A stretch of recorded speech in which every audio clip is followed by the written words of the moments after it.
That night, the padlock lay open on the table, and I stood on the porch listening to the wind scrape the wire like the nails of the dead. From the white stretch of the snow field, the girl stepped onto the porch, not asking, not trembling. Before horsemen could appear, only one question held me there. Who had left the door of the heart so open? And why did Elias's hand, after years without a gun, suddenly find the worn hollow on the grip? The rusty padlock lay open on the table. No one locked it. Dust lay thin like silver salt at the edge of the shackle. The keyhole looked up at the ceiling, black, hollow. Beside it a glass of water, unfinished. A faint mark of lips. The water still, with a dust mote floating halfway, not yet fallen to the bottom. The light edged through the glass, leaving a thin line like thread. The old wooden table, cuts from years before, lined into a diagonal. In the corner, resin hardened into a small patch, blackened. A hair caught at the edge, motionless, all of it waiting. I leaned my back against the kitchen door frame, holding my breath slow, listening to the house work itself, the iron inside the coal stove expanding, crackling, the wooden walls shifting with the wind, a mouse crossing from behind the flour barrel through the floorboard gap, pausing, then gone. Outside, the wind struck the fence wire, a squeal like nails scratching a coffin lid. The sound not long, only sharp, repeating, thinning, then rising again from another direction. On the ground outside the porch, dust pushed into folds by the wind, like someone had yanked a tablecloth without clearing the glasses. Elias sat back in his chair, far enough from the table to see it without reaching. His eyes fixed on the white outside the window, not because there was something to see, just habit, staring at nothing to measure if something might come. The hat brim pulled low, his jaw flexed once, then stopped. Broad shoulders, the brown coat frayed at the hem, dust along the wrist seam. He breathed through his nose, long, slow. On his right hand was an old cut, faded, running across a knuckle. That scar followed him through every season. Now, that hand rested on the gun grip, not gripping, not drawing, just resting, like a weight to keep a man from tilting. The wood worn at the spot where his thumb had always pressed. Skin leaves oil, oil takes dust, dust keeps the years. I saw that place darker than the rest, smoother, a habit abandoned, not yet foreign. On the glass, the lip mark dry, not a man's, thin and curved, could have been a visitor from days ago, or someone gone from this season years back. Here, objects held memory better than people. I did not ask, no need. That trace said enough. The padlock lay open. The spring inside gave a faint rust cry when the wind came through the door crack. Shape of a U, maybe from being dragged across a nail. I measured the distance with my eyes. From padlock to table edge was a palm and a half. Placed that way on purpose, not by accident. Elias did not touch it. He looked out the window. Outside was a whiteness with nothing to name, bare branches, tight wire, wind sweeping across the field.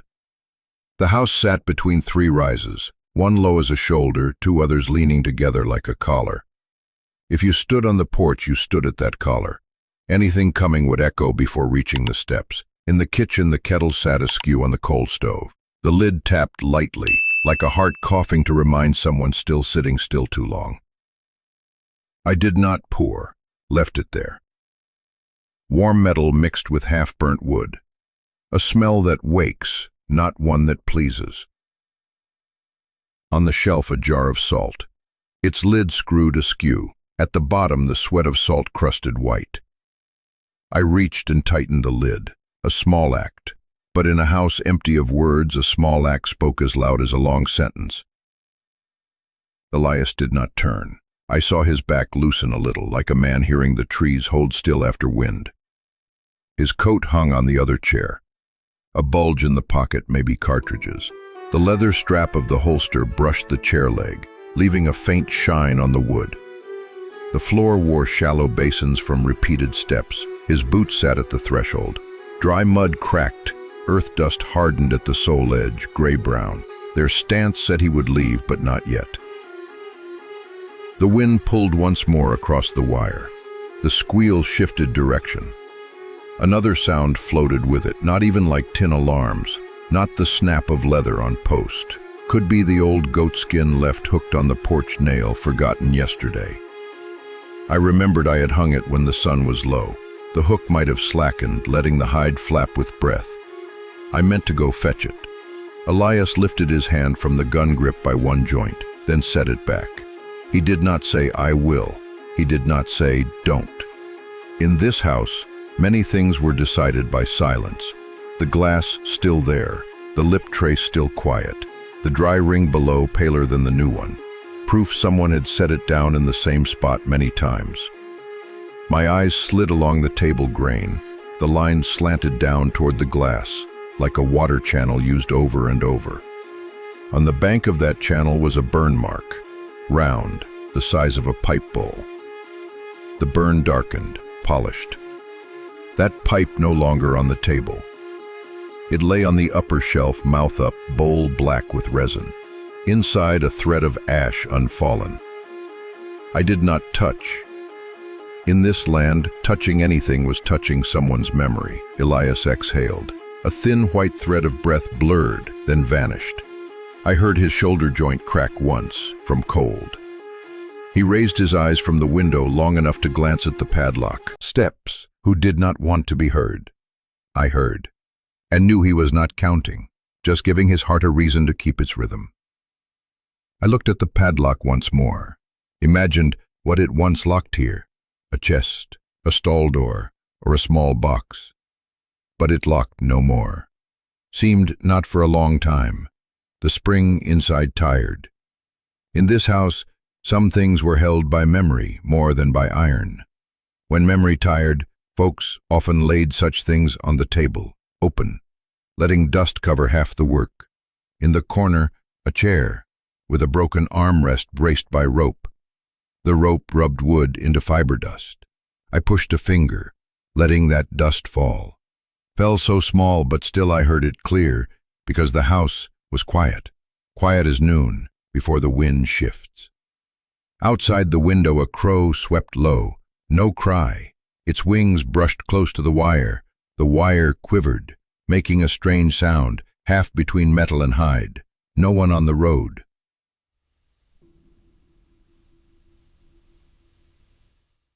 The road here, not much a road, just land with fewer stones than elsewhere. Wind passed, leaving its fingerprints. People passed, leaving their decisions. Elias leaned forward a little, his head tilted, as if hearing a sound I had not caught. He did not rise, only shifted weight. His hand stayed on the grip. The silence changed a shade, then settled again. I saw the old bullet hole in the porch post outside. Round, small, faded with dust, but still lined with where his chair sat. That told enough of the past, needed nothing more. I walked a circle around the table, careful not to touch the glass. My heels searched for the chair leg, so it would not scrape. I did not want to break this silence, silence deep enough to separate the sound of the coal stove from the sound of a heart, silence deep enough to know a winter fly still lived, slipping under the cabinet's edge. In the second drawer of the table lay scattered things, a bent nail, a piece of copper wire, 2 loose cartridges, a matchbox lock, spilling black powder. The drawer not locked, the padlock, on the table, lying open, both looking at each other, unused. I slid the drawer back in slowly, so the wood would not screech. The drawer did its proper work, hiding clutter, not hiding anything larger. The wind shifted. This time it went along the porch. The wire gave a longer sound, no longer sharp. A tone like shin bones grinding when a man climbs a slope. Elias lifted his hand from the gun grip, set it on his knee. His middle finger tapped the knee 3 times, uneven.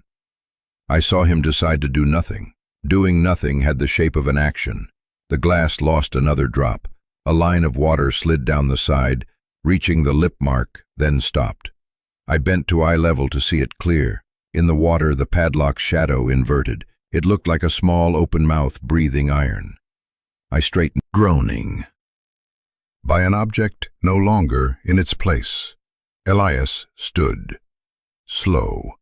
The chair slid a short scrape on the floor, soft.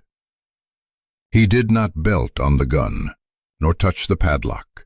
He walked to the window, drew the curtain aside with 2 fingers, just enough for one eye, looked, let the curtain fall back, sat again.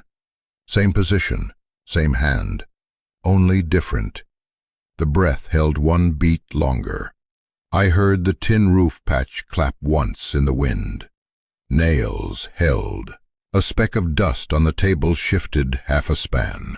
The padlock took a draft on its shackle, quivered like teeth meeting cold water. The glass did not move. The ground under the house was firm. No one ran, I knew that. He set his thumb on the wooden grip, that worn hollow fitting his print, like another lock meant for that flesh. In many places of life, a man goes seeking a lock. Here, the lock was the gun grip, the place on the table where his hand rested, the drawer left unlatched, the padlock lying open. I thought no more, just watched, waited for the house to speak again. A cloud patch covered what sun there was. The room shadows changed hue. The light streak on the glass edge drew back a little. I saw the rim bend like an old knife blade.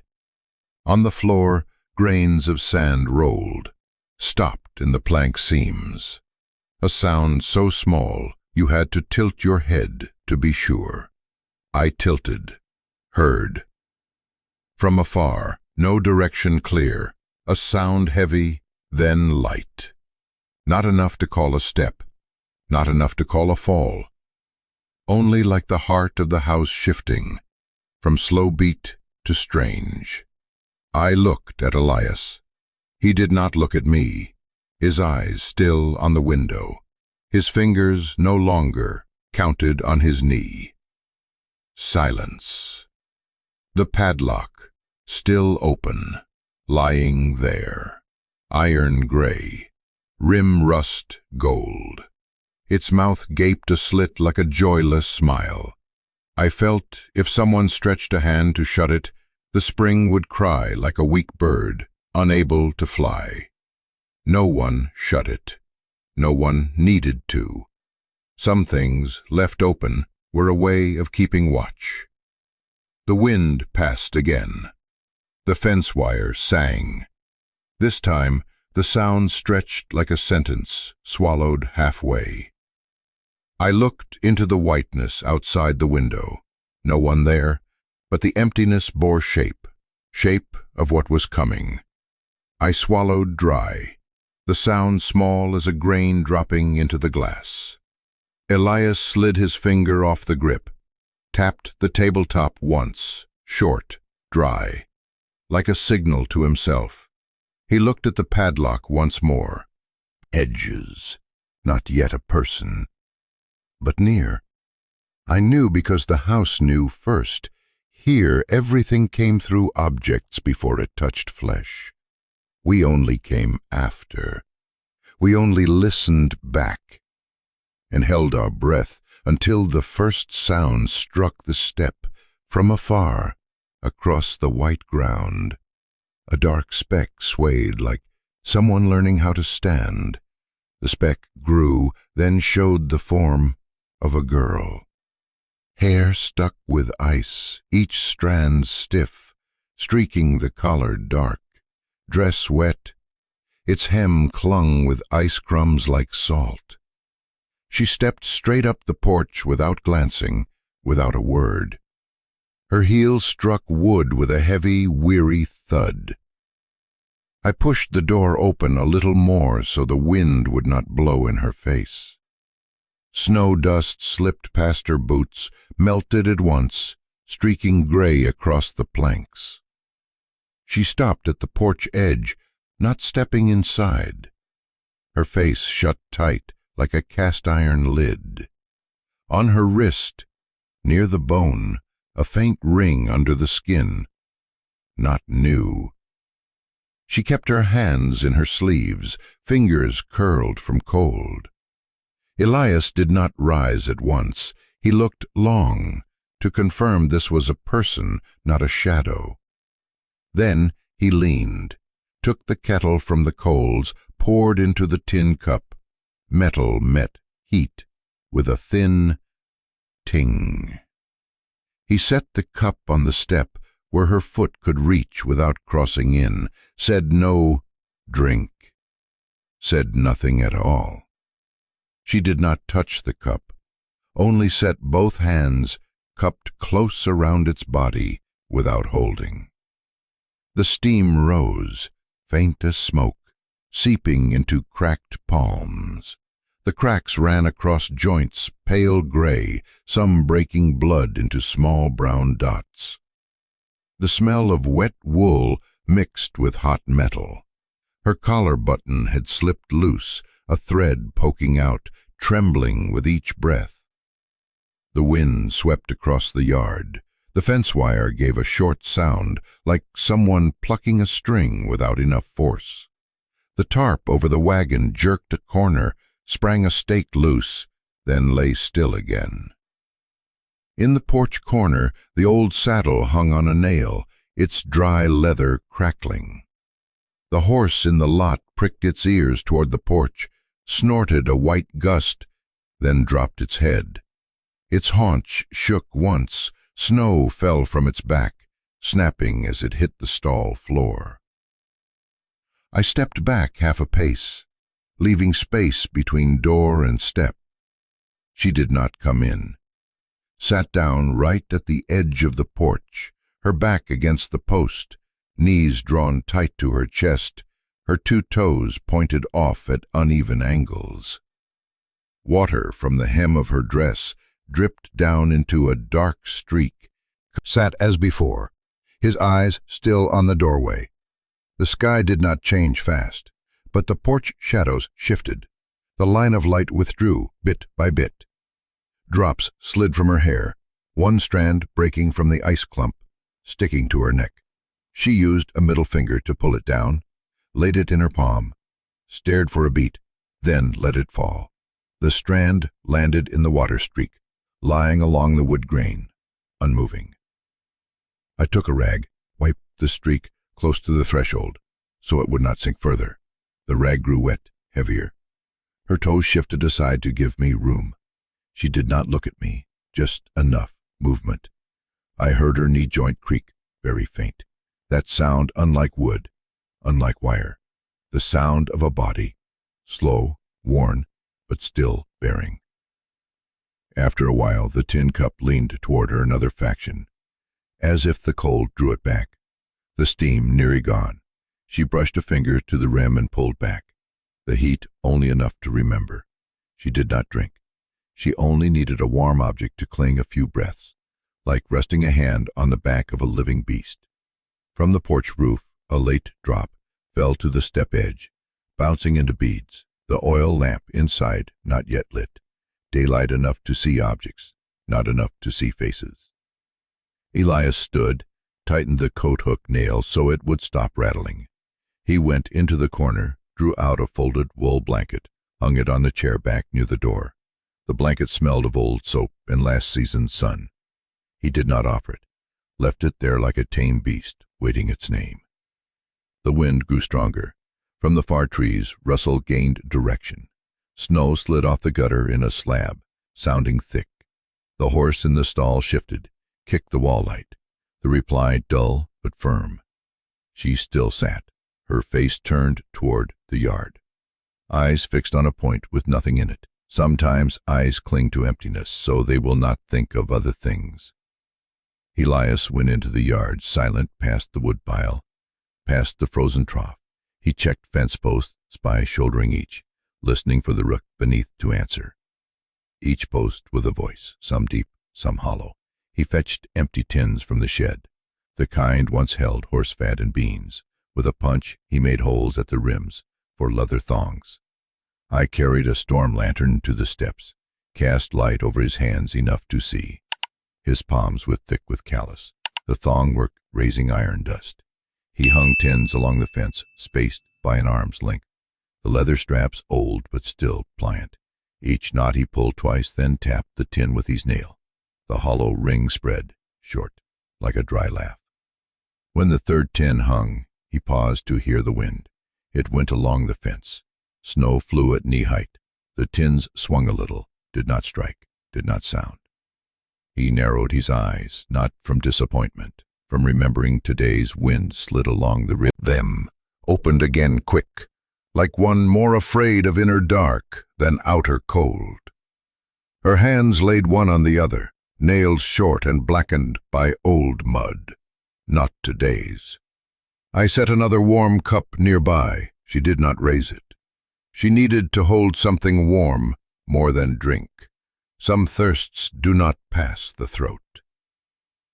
The sun pulled off the porch line. The step chilled again. I lifted the blanket from the chair, laid it beside her, not touching her. The wool brushed the planks with a faint scrape. She glanced, did not take it, only drew her knees closer. On her wrist, the faint ring stood out sharper as the skin flushed warm from the cup. I looked, then left it. This was not a thing to ask. Elias finished the front row of tins, circled to the house's side. There the wind struck different. He hung them lower, so when it swept the bank the tins would strike the crosswire, ringing in chain. I tried the sound in my head, but the wind had not yet given it. The wind ran outside our say.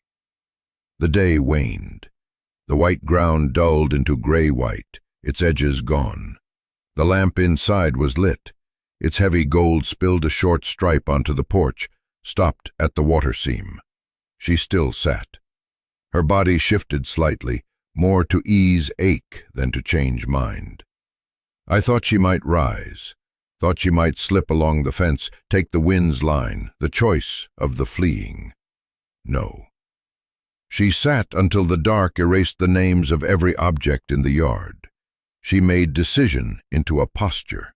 I brought out a piece of dry bread, set it by the cup. She glanced, did not touch. A moment later she tapped it with a fingertip, testing if it was wood. The sound said bread. She left it. On days like this, chewing is labor. Elias came back to the porch. On his shoulder the last coil of rope. He hung the rest of the tins at the garden's edge. The wind pressed harder. The tins tilted, brushed lips, then parted. No sound. Their rims dulled, or knots pulled too tight, or simply the wind not ready to speak. He lifted one, tapped it with his finger. A hollow rose and died. When he let go, the wind swung it, but only swayed. The silence rubbed me raw. Not him. He tied the last knot, jerked once, nodded. She lifted her eyes to him as he passed the steps. Only a beat. Then back to the yard, the blanket still in place. Her hand, after a while, left the cup and rested on the cloth. Did not pull it, just placed. Took what warmth lingered, by its edge brushing skin. Her breath steadied. Her lips lost their blue. The loose thread at her collar wet, stuck to her skin, no longer trembling. Night folded in. Inside, the coals murmured low. Another. None spoke. She stayed on the step. Her eyes blinked slow. At times, her jaw clenched and released, like swallowing something not in her mouth. I kept the door ajar, enough for light out, enough for silence in. Elias turned the empty chair to face the yard, did not sit. He pulled his sleeve up a notch, letting the wind on his wrist like a way to clear the mind. On his left arm, the old scar split the lamp's shine. The dark deepened a layer. I realized I no longer waited for her to rise. That waiting slipped from my shoulders like late snow. In its place came something else. like tugging a blanket up at noon, knowing you would not go anywhere. She had chosen. No words needed, just sitting. Elias looked once more to the tins along the fence. He listened long. The wind pressed strong. Still no sound. He turned back, drew the door closer, leaving a slit for night to pass without grinding the hinge. Before stepping in fully, he laid a hand on the porch post, touched once, like a man marking himself, still here, then withdrew, leaving the rest to the wind. She stayed on the step. The blanket under her hand warmed a little more from the house's leaking heat. The tin cup had gone cold, her breath even. Not sleep, just guarding something within. On the fence, the tins still faced each other, mute. Night put on its thick coat. And in that coat, I heard clear the silence of things meant to sound but didn't. A silence that makes the back straighten. A silence that keeps one staying, on watch, instead of leaving. By morning, snow crusted another layer, fine as flour. Across it, a fresh cut showed, horse tracks crossing the yard, deeper where the ground was soft. Hoof tips split snow like fish scales. In one place, they paused, pressed half a joint deeper. Elias stood at the porch edge, sleeve tugged above the wrist, eyes along the cut running to the ridge. He said nothing. His breath thinned in the air, half shorn away by the wind before it could fade. I stepped down, planted boot on the new mark, heard the dry crunch of snow under sole. The smell of hide and horse fat hung, laced with gunpowder, faint but plain. An old wheel rut was crossed by the hoof, making a crooked cross. At the fence, a tin trembled faintly. Rim brushed the leather once, then stopped. No ring. The wind slid past, untouched. Elias bent, touched the track's edge with his finger. His skin met snow, pulled back red. He did not look at me, his eyes fixed on the ridge. His chin behind me slow, not tight. Left a thin slit enough for sound to enter, to snag between walls. The first note from the ridge was leather on iron, rain rubbing ring. Then a saddle groaned short. Only after came hooves, not hurried, enough to count distance from the track to the porch by chest beats, 17. I counted in my head. At 15, I stopped. They had reached the yard's edge. 4 riders appeared, horse shapes wrapped in mist, faces under brims pulled low. The lead one wore a scarf the color of red earth, its edge frayed loose. His gloves split at the palms, black grime crusting the folds of skin. The second horse chewed its bit, spittle flying, freezing thin on its whiskers.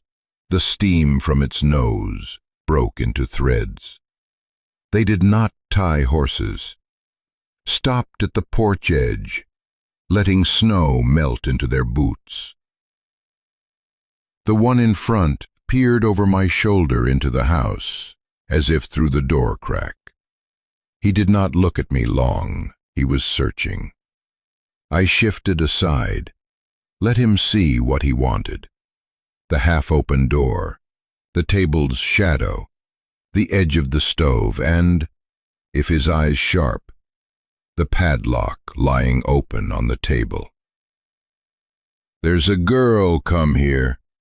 His voice warm but caught at the throat, like a man long sleeping in frost. Not a question, a sentence of command.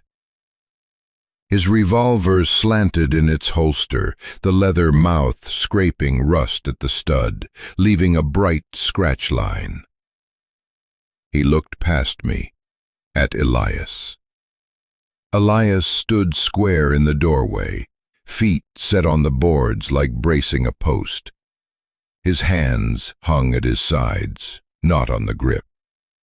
The wind slapped his coat hem once, then laid it flat.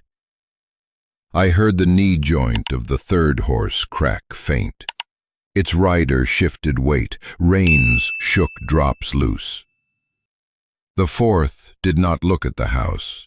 He eyed the fence. The tin's mute, his brow raised at that silence.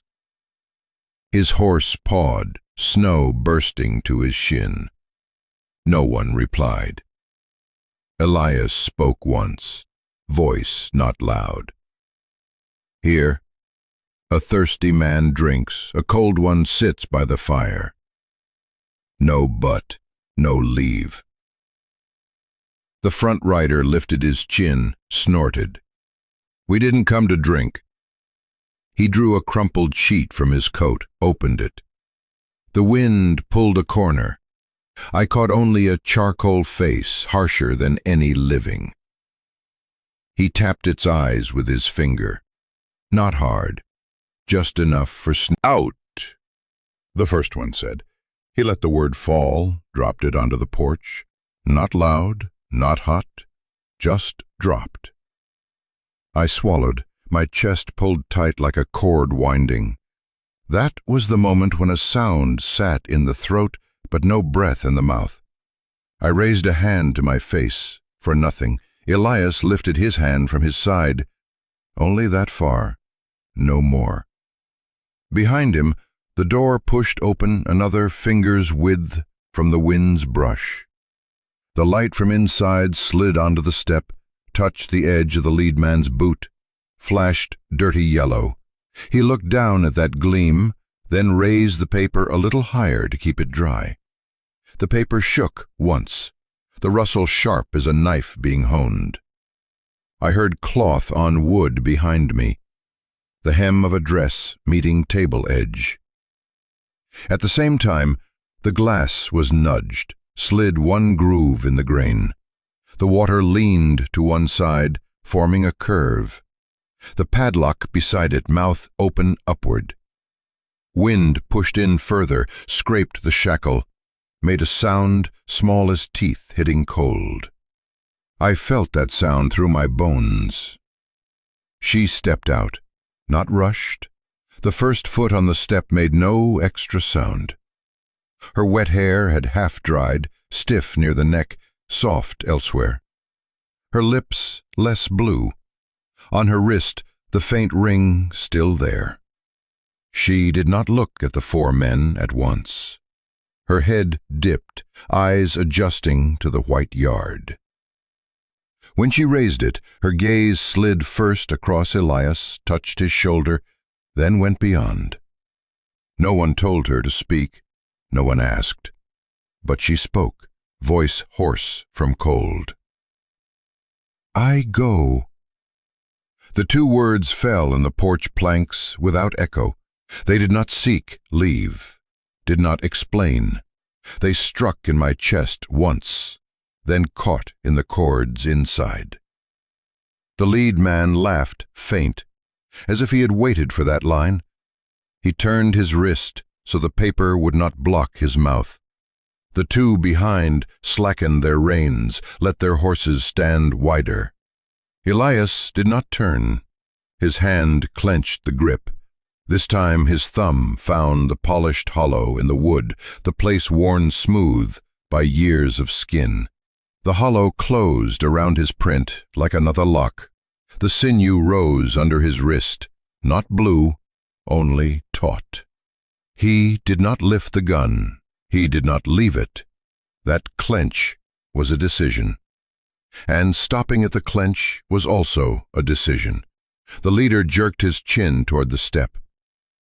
Good. He pulled the rein. His horse moved half forward. Its hoof struck the porch edge. Snow burst, spattered the boards. I stepped back 1 pace to leave the way, not yielding, just making the line clear. She lock, not to show, to say what no one would speak. The leader slid a hand into his coat, drew a coil of hemp. He did not offer it out, just shook it so I could see. The fibers rubbed, shedding dust, brown from age. He jerked his chin at her. Go! His word matched hers, but bent the other way. The wind cut past, struck a tin, clack, faint. A stranger would miss it. I heard. Elias heard. Elias pressed deeper into the grip, 1 joint more. His shoulders stayed, his chin dropped a fraction. The hat brim cut half his eyes, the stance of a man long between 2 lines. I looked at the porch grain beneath his boots. The lines ran in a half arc like bracing something heavier than themselves. I imagined them breaking if he lifted his foot. They had not. She stepped to the second tread. Her heel on wood did not sound dry. The wet sole dulled the edge. The second man raised his hand not to touch her, but to block wind from his face. The paper in the first man's hand caught his glove, bent a corner sharp as a blade. The third horse snorted, splashed water on the nearest tin. It rang smaller than the clack before. Still not enough to call a bell.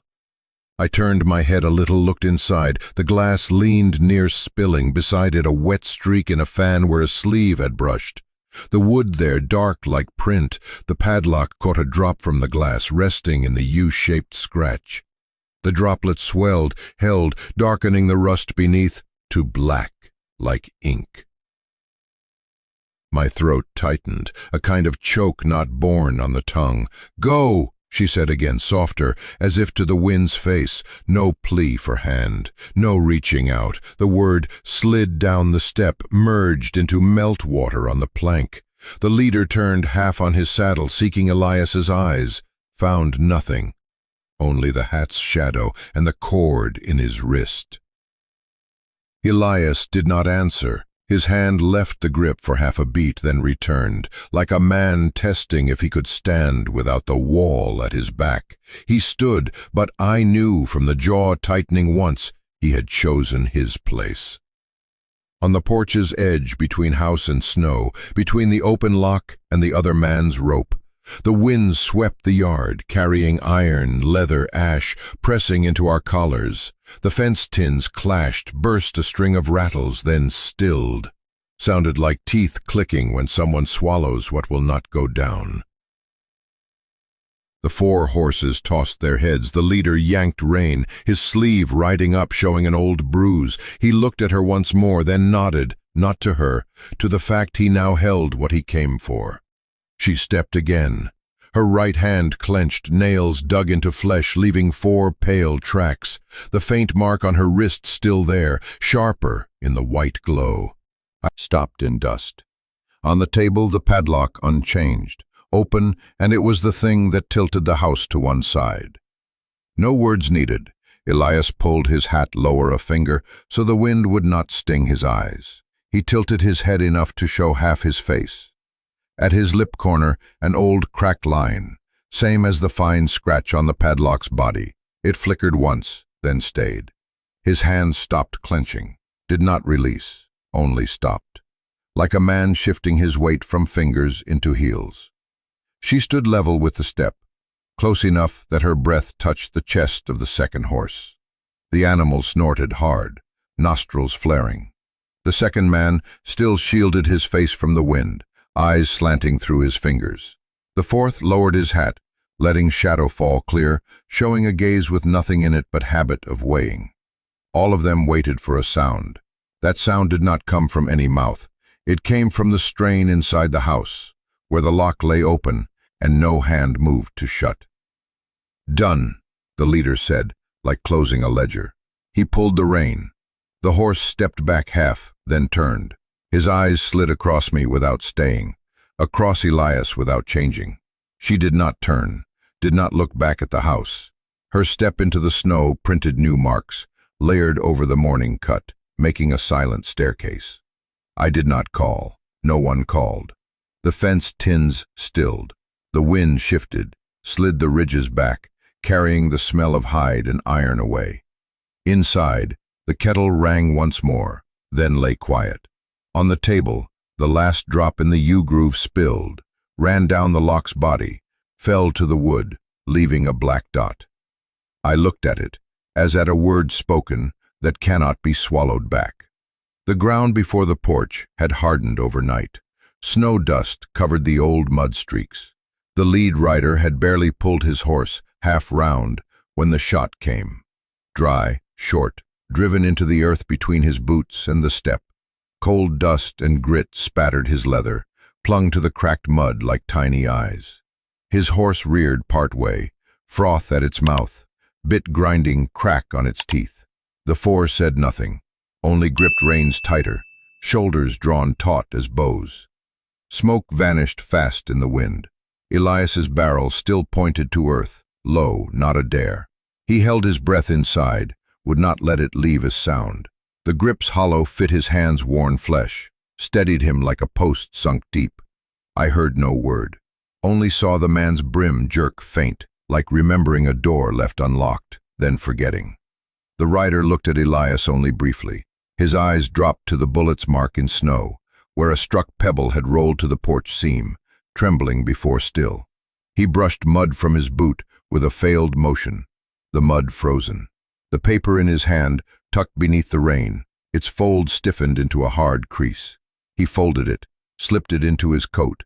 The strap gave one thin clack, then nothing. The four horses turned back.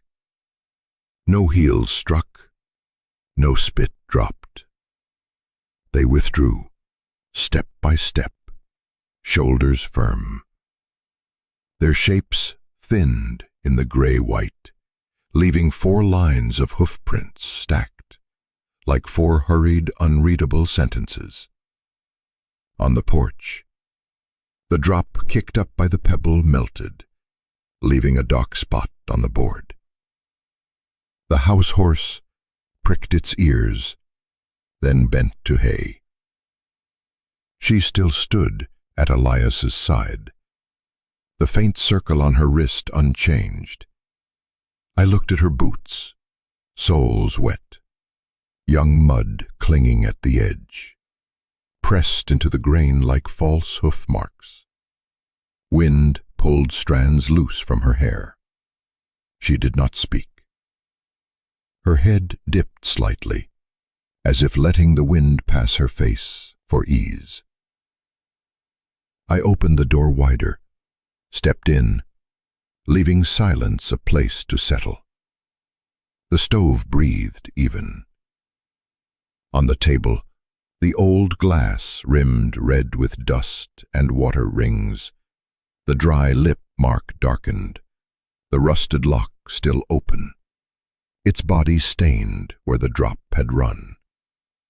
The thin taste of powder clung to birch resin smoke, bitter at the throat. Elias lowered the gun, did not shake smoke, did not check the hammer. He laid the barrel on the table edge, the old spot, adding another black line to the one before. The table was the ledger. It kept decisions in marks. He passed the door without brushing the frame. She followed, her heels slow, her steps folding into the sound of fire. Evening settled in the house by taking names away. The pipe on the shelf became a black shape. The kettle on the stove a blunt mass. The window pane a cold sheet without depth. She sat again at the porch, back against the post, hands around the new tin I set. Steam rose faint, clung to her lashes, dropped as beads. Whether warmth or melted snow, I could not tell. Elias cleared the table. He lifted the old glass from its dry ring, set it on another patch, farther from the lamp. The old circle lay bare, dark as scar. He placed another cup at the same place, lips touching, like two coins pressed flat, so they would not roll. No one lifted either. Both took warmth alike, then cooled alike. I wiped the table with a wrung rag. The cloth dragged dust into a long line, stopping at the padlock's shank. The lock open, its mouth upward, the spring no longer map. Near the nail, a cut bled thin, dried quick, dark as ink. With her other nail she flicked the clot away, light. When I moved to spread the blanket from the chair, she shook her head faint. Not refusal, only to let the wind finish its work. I set it back, its wool brushing wood with a sound like an unformed sentence. Night drained. I dimmed a lamp. The stove took another log, birch resin hissed faint.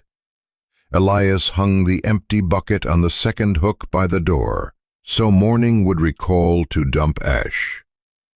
He looked once at the line of tins, circles mute in dark. Before closing he added a third cup to the table, mouth down, beside the two. 3 mouths in a row, ajar like 3 brackets. By morning, snow fell small, wind little. Behind the house, when I checked the stall, 1 tin was gone. The strap still hung, not unbroken, undone clean, as if by patient nail, not torn. Small prints showed by the wall, not boots of men. Narrow toes, pressed only ankle deep, steps short but even. They led to the fence, then ended, where snow thinned into wind-dried hay. I stood, measuring line with eyes, listening. No more prints beyond, no scratch on the wire, only 2 long hairs snagged on mesh, black, brittle. I plucked one. It snapped in hand, dropped to snow, gone like ash in water. I stepped back in, left the wet boots at the sill, the kitchen door ajar. She was not on the porch. The table still had 3 cups, 1 inverted, 2 upright. On the rim of the second upright, a new lip mark, faint and slight, set off to the right. Not the same as the old one years before. The lock remained, its hollow mouth open as ever. Elias looked at me, did not ask. I did not speak. Some questions spoken break the silence still working. By noon, the wind turned. The trees behind the house carried damp earth's smell. I gathered scrap wood by the shed, heard the neighbor's cat, the one that slipped in to sleep, cry short, then leave. When I raised my head, I saw her walking back from the water channel, her dress hem dry, her sleeves rolled near the elbow, brown streaks where resin had stuck. In her hands, a bundle of mint, thick leaves with wet serrated edges, its smell drifting ahead like cool water. She walked straight into the kitchen, kept her boots on, set the bundle of mint on the table between the 2 cups. The leaves touched the rim with a faint scrape. Gone. Birch resin faint, leaving a cool edge on the tongue. Afternoon flowed across the yard. The tins all present, save the one gone behind the house. The crows shifted perches from fence edge to stall post. One called twice, hoarse as a man out of fever. On the wire, a thread of cloth, likely from her dress hem, snagged, fluttered, then frayed to dust. The small tracks beyond the fence still ended. The wind had erased them. Night rose. I boiled water, dropped mint in. The green rose sharp like metal on water. She reached for the cup. this time sipped a small mouthful. Her eyes closed a moment, the way someone tests if the throat still holds a path. The cup set back, left a new ring crossing the old, 2 circles off-center. Her hand rested near the second, not touching. Elias pulled the drawer. Inside, everything lay in place of disorder. Bent nails, copper wire, cartridges loose, wood dust cornered, a dull knife. He gathered them into small bundles. Wire coiled into ring, nails dropped in an empty matchbox. Knife wiped once with rag, laid deeper. He looked around the table slow. The table still warm where the cup had sat. The ring still wet. The rusted lock lay at the left edge, mouth open, body black at the scratch. Elias lifted it. Its weight was the weight of habit, once a tool, now only body. He placed it in the drawer, across nails and coil. The spring made a faint sound as it touched the knife's back. He slid the drawer shut. No click, just wood against wood, dull, warm. His arm moved away, laid on the table, thumb tracing the grain to the edge of the inverted cup. He turned it upright, its mouth open to the mint air. In the kitchen, the fire low. On the porch, she drew the blanket near, only laid her hand on it, not covered. The mint drifted through the door, lay on the step like a light shadow. The tins stayed quiet. The wind changed again, skimmed the roof, did not strike. The horse in the stall breathed even, chewing hay like chewing a memory. I put out the second lamp. The remaining glow pooled over the table. 3 cups, 1 fresh ring. The drawer closed, the lock no longer on the surface, but its openness still in the air. The door left a slit thin as a blade, 1 tin missing, the mint now inside. They kept watch in turn, not loud, not warning. On the porch, she leaned her head on the post, eyes open, fixed on the dark over the yard as if reading words on a board unwritten. Elias sat inside, his back half turned to the door, hand covering half his mouth, as though listening to a song without words. Porch edge, as if kept for one who would arrive later. I brushed dust from the chairs. It fell in thin sheets, clung to the step's edge, then wind took it. The boards creaked soft when I pressed the backrest, sound like wood breathing. On the rail, a post nailed last year loosened. I turned the nail in firm. Its head flashed once, then sank into gray. Elias carried the chairs again, set them straight. Not forward, not back, just turned them to face the empty ground. His palm pressed the seat, tested weight, heavy hand. The grain held it like memory returned. He hung his hat on a nail. The sweatband dark with salt, dried, no longer sharp. The wind brought mint from the garden corner. Fresh, cool, cutting through resin's fade. The bundle at the window still damp at stem. Leaves turned silver when the wind reversed. Stray bees hovered the rows, their hum bent by wind, muffled. She walked past, plucked a sprig, held it in her palm, unhurried. Her nail caught earth. Dry streaks stayed in her skin lines like small script. The tin cup stood on the rail, once warm, now cooling.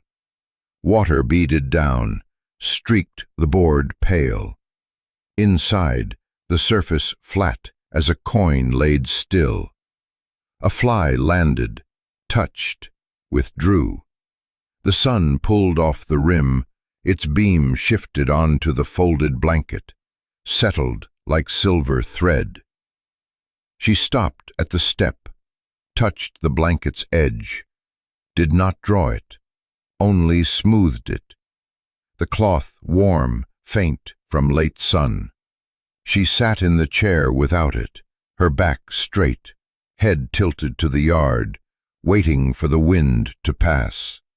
Shoulders eased, breath steady, her hand on her knee, middle finger tapping once, then still. One who had learned to sit long without tiring. Elias drew his chair half a span closer. He did not say, "Come nearer," only pushed the chair, its leg scraping a faint line on the boards. That sound in place of words. He sat.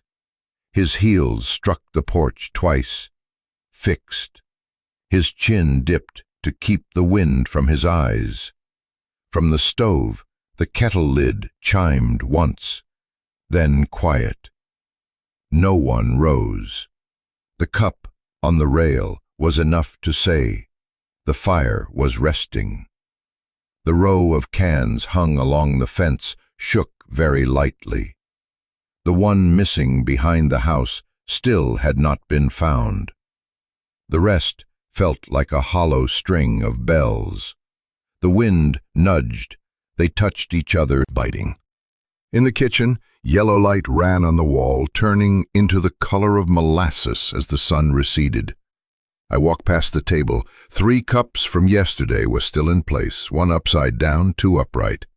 Old water rings had dried into pale marks, layered over darker ones. On one rim, a new lip print, thin, to the right. At the edge of the table, a darkened gunpowder mark still remained, small and round like a pepper seed, never scrubbed away. I pushed the kettle closer to the fire so it would not die, then closed the kitchen door, leaving a slit for the mint smell to slip through. From inside the house, I looked out at the porch through the frame. The 2 chairs stood like silhouettes against light. She sat still, hands locked together, thumbs rubbing the joints below, steady rhythm. Elias tilted his head to listen to the fence line. Not out of caution, just the old habit, still intact, now with a lighter hand. He raised his bare hand to stroke the brim of the hat, hanging there, shaking off a speck of dust. The speck spun down, struck the cup's edge, made a small tink like a raindrop on a knife. The horse in the stall sighed. Dry hay rustled. At the garden corner, the mint bent slightly in a slanting breeze. She rose, walked over, lifted the stems with the back of her hand, a gentle motion, not breaking roots. She smelled a leaf, eyes closing for a very short beat, no smile. Her lips parted a notch, drew a deep breath, then set the leaf back where it belonged, as if returning it to the plant's share. Elias raised the cup on the railing with 2 fingers, tilted slightly to check the water level. He handed the cup to her. She received it, drank a small sip, gave it back. No words. The cup returned to the railing, its mouth facing the garden. The haze of moisture on its side blurred, leaving a fingerprint in the thin light. I opened the table drawer. Inside, everything lay as last night. Bent nails tucked inside an empty matchbox. A copper wire coiled round, one end sticking out like a young snake fallen asleep. A dagger against the divider, blade wiped clean, tip dulled, and the rusty lock lying sideways, body turned inward, mouth shut. No more dust clinging to the U-shaped groove. I had wiped it yesterday with a damp rag. The spring inside held no tension. If shaken, perhaps it would sound faintly, but I did not try. I placed 2 fingers on the lock's body to feel the cold of iron. A deep cold, not sudden. Iron gave back to skin, a kind of quiet peace. The lock was no longer in use, yet not discarded. It had its place. This place was part of the house, like the back of a chair. There a beat, listening to the fire working below. The door stayed ajar. Wind carried the mint smell into the house, drifted across the table's back, brushed my wrist. On the porch, Elias straightened the blanket so its edge met the chair square. He did not drape it on his legs. She sat again, fingering a loose strand of yarn at the corner, tucking it inward so it would not unravel further. The sun sank behind the ridge. The fence's shadows stretched, slowly swallowing old hoofprints. The row of cans turned into black dots, no light left. The sparrow returned, this time landing on the chair's back. She stretched out her finger, not touching. The bird tilted its head, looked, then hopped onto the blanket's edge, leaving a tuft of feather dust. She brushed it off with a fingernail, lightly.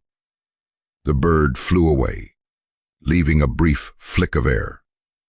Elias rose, walked a loop around the porch, never taking his eyes off the ground.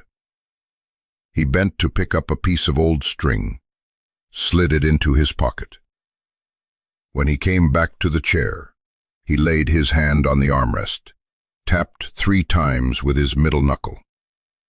She lifted her eyes toward him. Neither gave a word. Still enough to know who would enter the house first, who would put out the lamp, who would push the door closer, so the night slipped in less. I took the cup from the railing, poured the cold water into a wilting pot. The soil darkened as it drank. On the cup's rim, her faint lip mark blurred when I rinsed it at the well. I turned the cup upside down on the table to dry.